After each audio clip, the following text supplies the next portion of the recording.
Hi, this is Brian. Welcome back to another micro class. This one's on Grow Grit, inspired by, you guessed it, Angela Duckworth's Grit.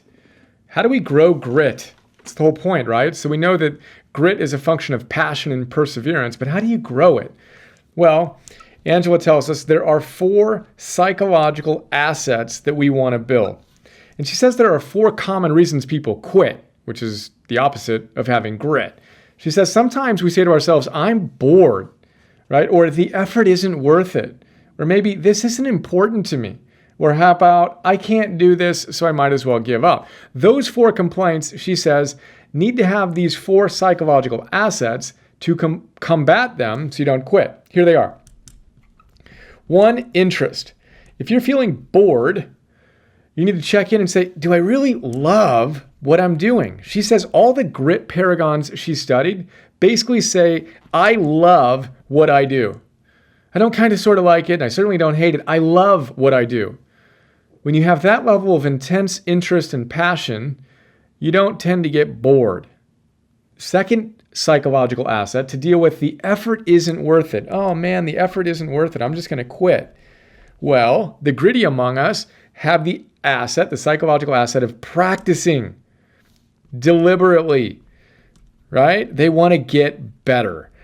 So they're not sitting there saying, oh, this is too hard. They realize with the growth mindset that it requires hard. You have to stretch out of your comfort zone, boop, get out of it if you want to grow, right? Think of peak. Go check that out if you haven't yet. Anders Ericsson's work. You have to get out of your comfort zone in order to get better. Simple, homeostatic response is how we develop our skills. That's how you deal with boredom. Then people may say, this just isn't important to me. I started it, but it's just not important to me. Well, the psychological asset that counters that is purpose. You've got a meaning that's bigger than you. All of the mature grit paragons that Angela studied say that what they do, yes, they love it. They absolutely love it. But that love is met with a love for other people as well. They love doing what they do, but they also love serving other people. Their work means something beyond just themselves. That purpose helps us navigate this isn't important to me. Well, you know what?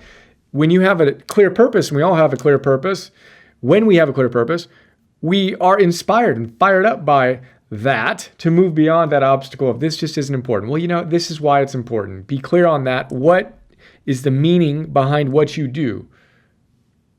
And then the final thing was, I can't do this, so I might as well give up. Well, that's hopelessness. You deal with that with hope and not the passive wishing, oh, wouldn't that be cool if my life got better? I hope I get lucky.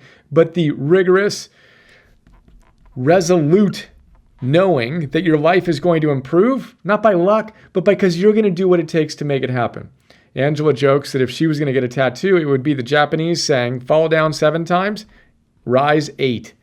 Get up 8 times. Have that resolute commitment to making your life better and exerting that level of active, engaged hope, which is what we've talked about a ton of times. Check out Making Hope Happen. You've got a brighter future. You know that you have the agency to make it happen and you're willing to take all these different pathways. When you have that resolution, that hope, and that purpose, and a willingness to practice to get better, and an absolute love for what you do, you've got the 4 psychological assets that help you grow grit. How are you strong? What are you really strong at here? And what needs work? Get clear. Go rock it. Have an awesome day.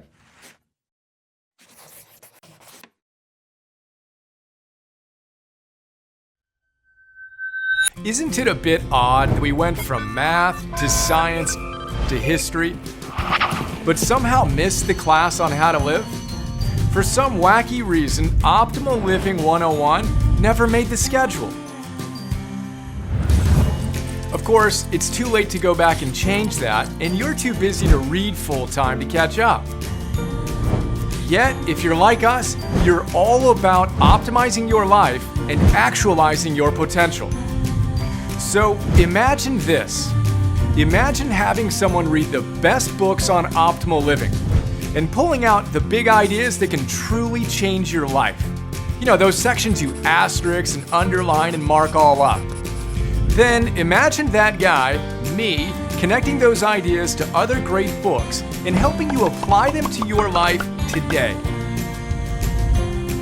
Well, that's what I do with something we call Philosophers Notes, where I break down each great book into a simple 6-page PDF, 20-minute MP3, and 10-minute Philosophers Notes TV episode. Then imagine me taking the absolute best big ideas from those great books and sharing them with you in fun, inspiring, super practical, optimal living 101 classes. On stuff like Purpose 101, Confidence 101, Business 101, Meditation 101, that sort of thing. You've got a personal trainer? I'm kind of like your personal philosopher. Ancient wisdom plus modern science plus common sense plus virtue plus mastery plus fun. That's what our optimized membership program is all about. We'd love to have you join us. Check us out at brianjohnson.me/join.